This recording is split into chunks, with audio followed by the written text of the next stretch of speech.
There is a time we know not when, a place we know not where, that marks the destiny of men from glory to despair.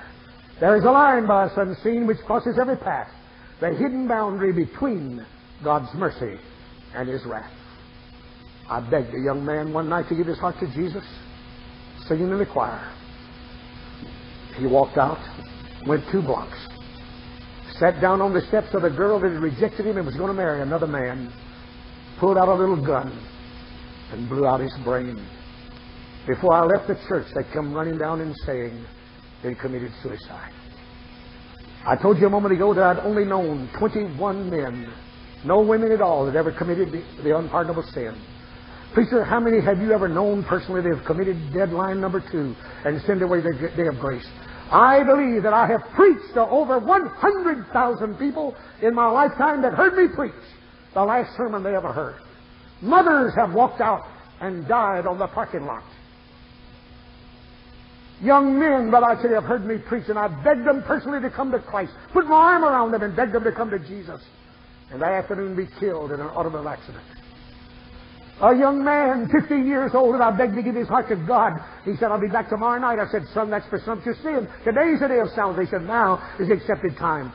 The next afternoon, a deacon came by where I was staying, and we walked out in the yard. A little strip of a cloud came up. One bolt of lightning came out of that cloud. It is one of the most severe bolts of lightning I've ever seen. He just stood and danced like that. And it killed that boy in a watermelon patch plowing. Killed the mule, killed the boy. I could go on and on and on. I was holding a revival meeting, preached this sermon. When I gave the invitation, over 90% of all the people in the audience, the Christians, the backsliders, the sinners, over 90% of the people got up out of their seat and just like you dismissed them. But there was a man and a woman and a little girl on the 4th pew right here in this section. They didn't move. And I felt impressed to go speak to them. So I pushed my way through this crowd, stepped on the bench, stepped over the next one, over the next one, and I stopped right in front of the mayor and I said, sir, are you saved? He said, yes, I am, preacher. Then I said, ma'am, are you saved? She said, yes, I am. Then I turned to the little girl and I said, honey, are you saved? She said, no, sir. I said, how old are you? She said, I'm 14. I said, what is your name? She said, my name is Katie. I said, Katie, you're just a young lady, just 14 years old. Do you ever think about giving your heart to Jesus?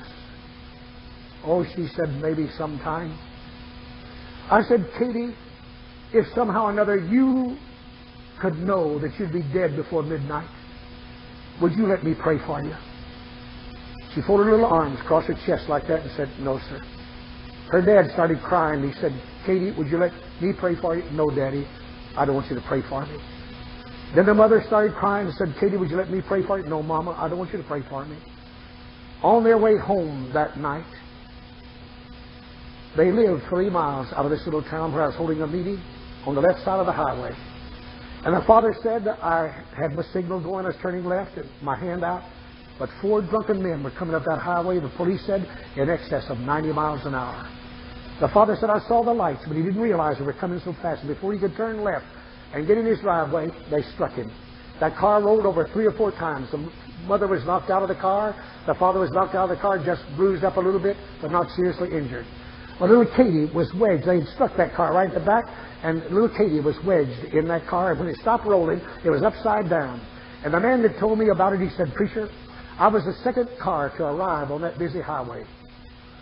And he said, I want to tell you, because this little girl kept calling your name, I want to tell you what happened.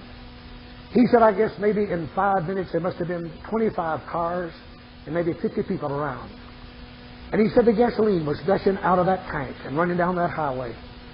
And he said this car went on, it hit him, went on about 100 yards and wrecked.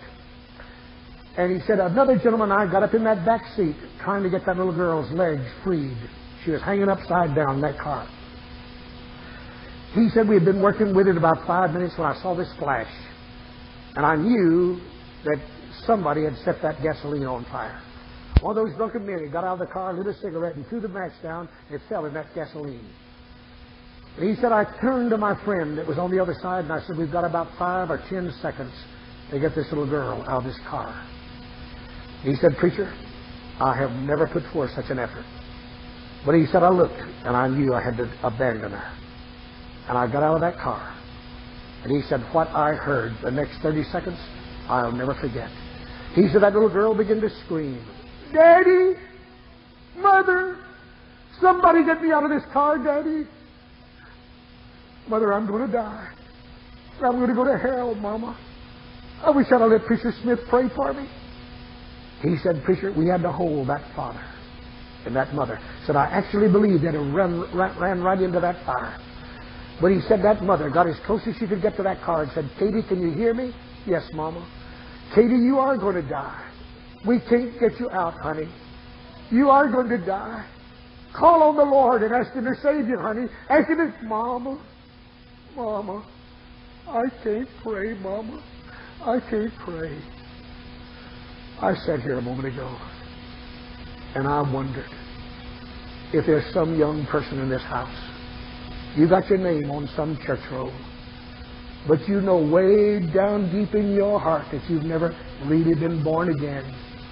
You've never really been saved. You were just sort of brought up in the church. One day you walked down the aisle, gave the preacher your hand, and they baptized you. But you never were born again. You never have become a new child, a new person. And I wondered, maybe before Sunday, will some young person in this house that's listening to me now sit there in a moment when I give this invitation, knowing that you're lost, knowing that you almost hate your father and mother, only come to church because you're going to serve a pizza, or because you want to meet a boyfriend or girlfriend. No real love for Jesus. And before Sunday, you'll stand before God. Will you stand before Him lost or saved?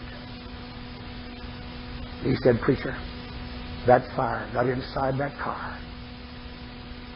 He said, if you've ever wrung a chicken's neck and then threw it on the ground, watched it flounder around in death, she began to frail her arms and scream.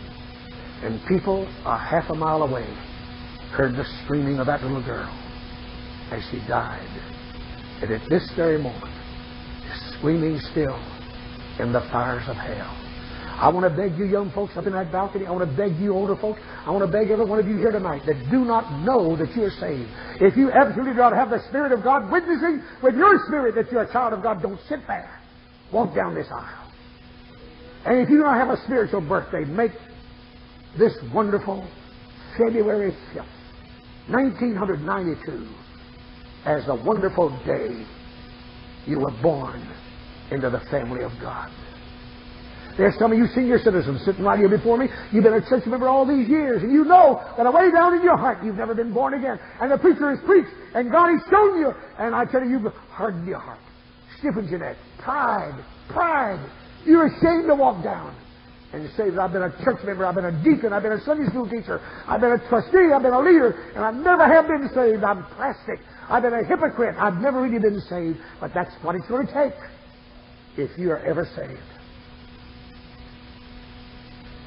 He said, Preacher, that little girl began to scream, I'm damned, Mama. I'm damned.